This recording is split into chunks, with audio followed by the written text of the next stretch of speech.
কীরকম দেখাচ্ছে দেখে বলুন, কীরকম লোভনীয় দেখাচ্ছে না? খেতেও দারুণ হয়েছিল সয়াবিনের মুইঠা।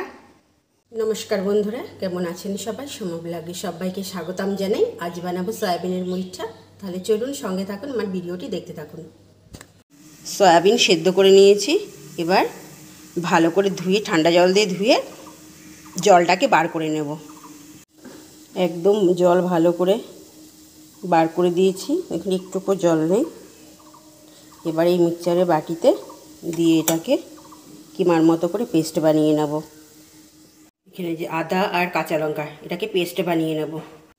সয়াবিনটাকে যেভাবে কিমা করে নিয়েছি এরকমভাবেই নিতে হবে। এবার কিছু এর মধ্যে মশলা অ্যাড করব। দিয়ে দিচ্ছি আদা আর কাঁচা লঙ্কা বাটা। এবার দিয়ে দিচ্ছি জিরের গুঁড়ো, তারপরে দিয়ে দেবো শুকনো লঙ্কার গুঁড়ো, দিয়ে দিচ্ছি ধনে গুঁড়ো আর গরম মশলা গুঁড়ো। এবার দিয়ে দেব অল্প করে বেসন। একটু মেখে দেখতে হবে, একটু মেখে দেখে নিই। এবার দেব লবণ আর অল্প করে একটু বেসন দেব। আবার বেশ ভালো করে মেখে নেব। যেভাবে হাত দিয়ে চেপে চেপে এরকমভাবে বানিয়ে নেব সবগুলো।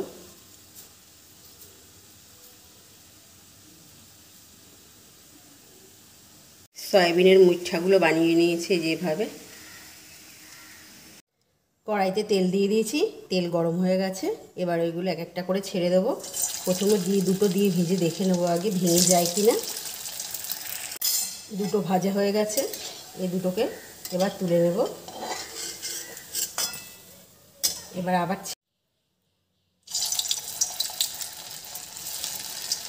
এবার 3-4টে করে একবারে দেবো। নিয়ে নেব শুকনো লঙ্কা, টমেটো, জিরে আর আদা, এটাকে পেস্ট করে নেব। এগুলো সব ভাজা হয়ে গেছে, তুলে নিয়েছি। ফোড়ন দিয়ে দেবো। নিয়েছি শুকনো লঙ্কা, গোটা জিরে আর দারচিনি, এলাচটাকে ফাটিয়ে দিয়েছি, আর একটা তেজপাতা। ফোড়ন দিয়ে দেবো। ওই তেলের মধ্যেই আবার দিয়ে দিচ্ছি ফোড়ন থেকে খুব সুন্দর একটা মিষ্টি গন্ধ বেরোচ্ছে। এবার দিয়ে দেবো আলুটাকে লাল লাল করে ভেজে দেবো। আলু ভাজা হয়ে গেছে। এবার যে মশলাটা বানিয়েছিলাম সেই মশলাটা দিয়ে দিলাম।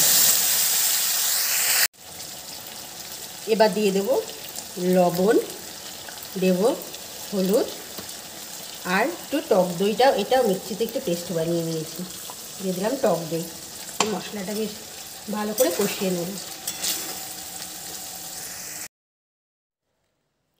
মশলা আমার কষানো হয়ে গেছে, সাইড থেকে তেল ছেড়ে দিয়েছে, আর সাথে সাথে আলুও সেদ্ধ হয়ে গেছে। এবার একটু জল দিয়ে দেবো। জলটা গরম করে নিয়েছি, সেই জলটাই দিয়ে দিচ্ছি।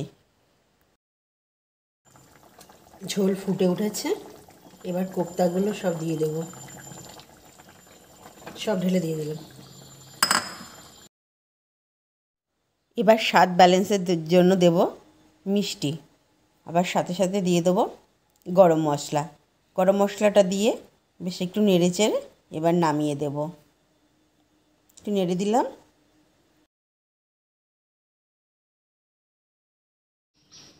সয়াবিনের মুইঠা রেডি, এবার নামিয়ে নেব।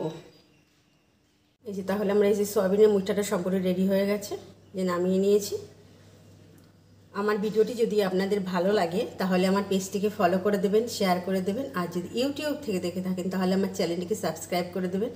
সবাইকে অনেক ধন্যবাদ। ভালো থাকবেন, সুস্থ থাকবেন, ফিরে আসবেন নতুন কোনো ভিডিওর সাথে।